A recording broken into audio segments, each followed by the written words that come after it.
So, without further ado, please welcome the Queen of Crunch, the Duchess of Destruction, the Princess of Pulverization, Canada's real-life bona fide version of Power Girl, Miss April Hutchinson.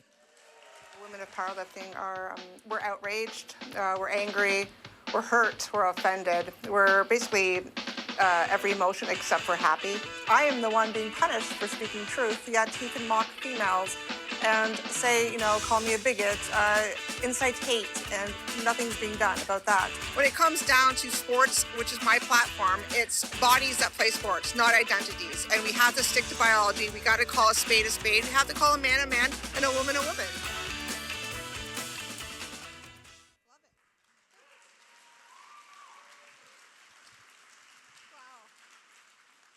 I have to say thank you so much to, I call him Uncle David, because everyone needs a crazy fun uncle, and I tell you, Rebel News is like family to me, and they've done so much for me, and I just want to thank Ezra and all the crew for putting all this together, and all of you for coming today.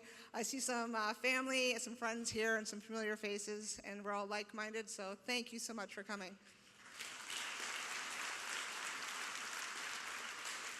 So that was an amazing intro, and I will just add to that, that I'm a grateful sober athlete.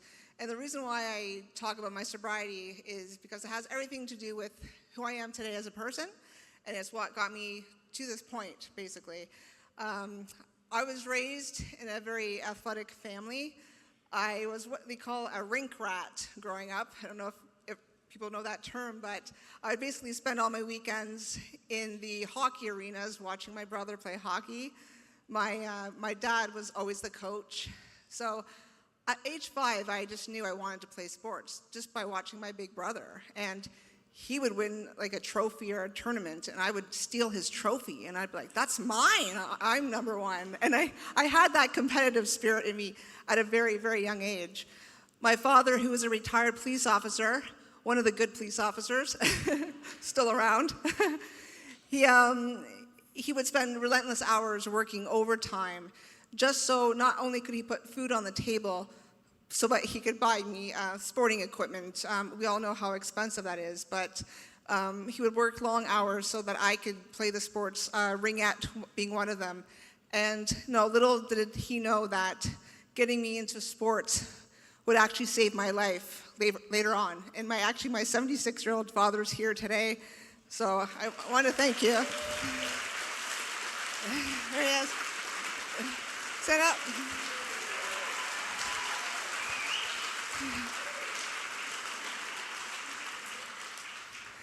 So like I said, I got into sports. I had a love for them. Any little track and field meet, we know in public school, I would always come home and be so proud to bring home that red ribbon.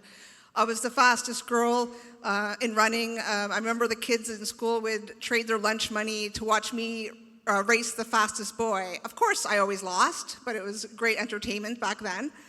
But it wasn't until the age of 6 that my life actually took a turn.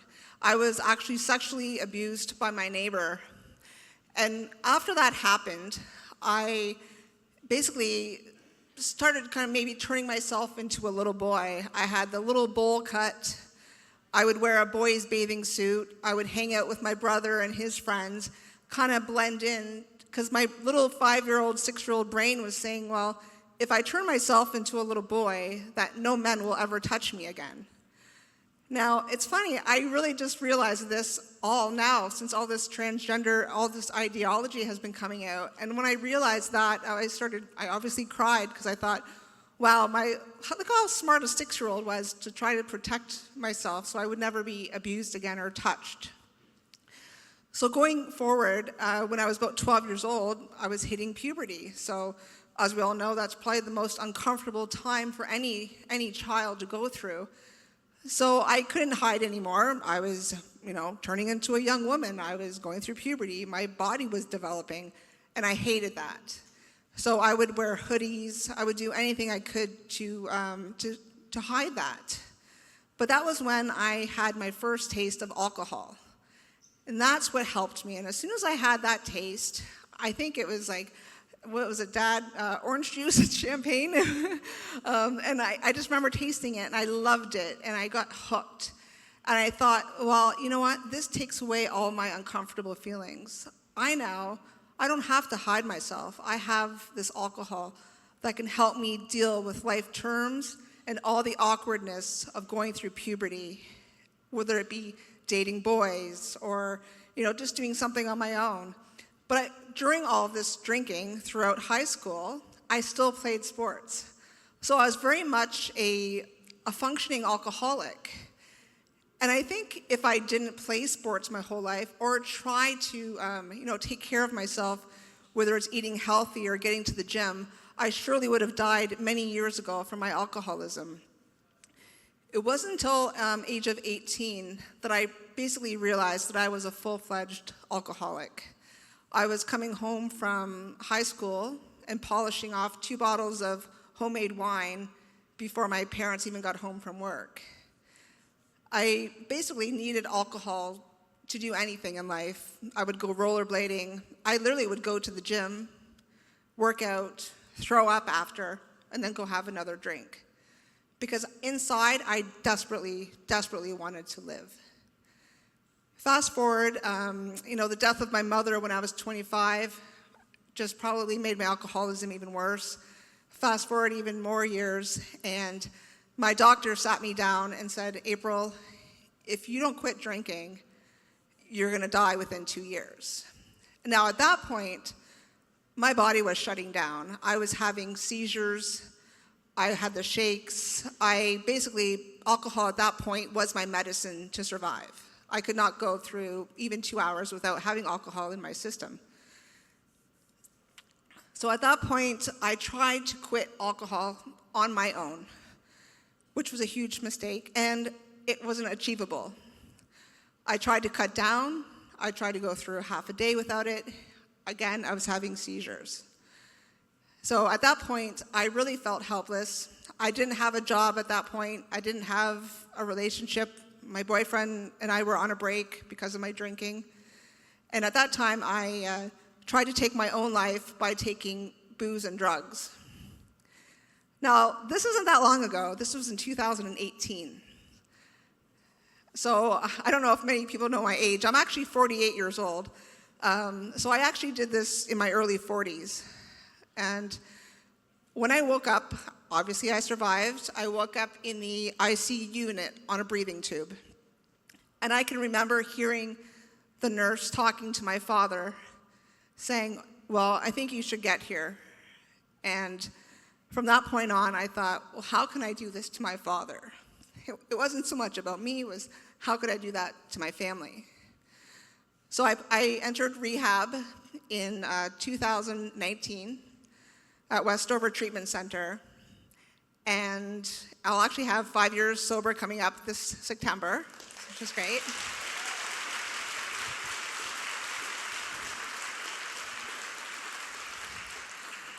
But when I came out, the day after, I actually started powerlifting. Now, funny enough, this was only a couple months prior to COVID. So here we have a time where everything was shutting down, although they did keep the liquor stores open. But I remember thinking to myself, there was no way I would be alive today. There was no way I would never have stood in line at the liquor store. I would never have been able to survive that. I would have probably had a seizure. So I luckily got sober right in time. Everything was closed down, but I used that time to train my ass off in my friend's garage. And I did that for 2 years. 5 times a week, I would powerlift in my friend's garage, and no competitions to be had. And I was like, oh, I just want to have a competition. Like, give me something to work towards. And they just kept getting canceled. So when I came out in 2021, and this is a very rare case, I actually went to nationals. Nationals was my first competition, and I won gold medal. So, yeah.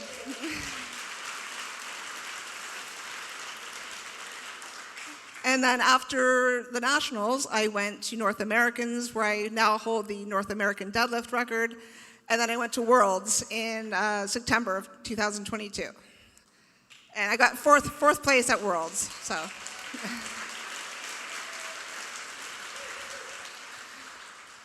So during this time, during COVID, obviously many of us made friends online. Not TikTok, but I made a friend on Facebook by the name of Ann Andrus. Ann and I would talk about powerlifting, things we had in common, and we were having a conversation about Laura Hubbard. I don't know if you remember Laura Hubbard, he was the first biological male to go to the Olympics. And I was saying, well, I can't believe they let a man, compete in the women's category. And Ann said, well, you know that I'm a man, don't you? And I said, well, no, Ann, like, you present yourself, I thought you were a female, you're lifting in the women's category. Oh no, I'm a man, I transitioned after age of 20. And I said, well, Ann, how far do you expect to go? Or is this just like a fun thing for you? Oh no, I want to go to Worlds, I want to go all the way. I said, Ann, if you do that, I said, first of all, it's completely unfair, and if you do that, I will raise hell. And those were my last words to Ann before he blocked and deleted me. So going forward, I sat with that a little bit in my head, give it a week, and I was like, you know, I don't feel good about this.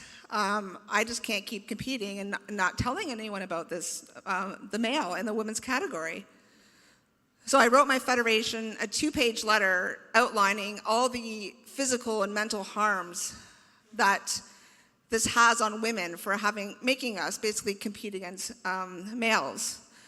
And my federation didn't even acknowledge my email. They didn't give me a reply or, yes, we received your email, nothing. So 2 more weeks go by, I wrote them again.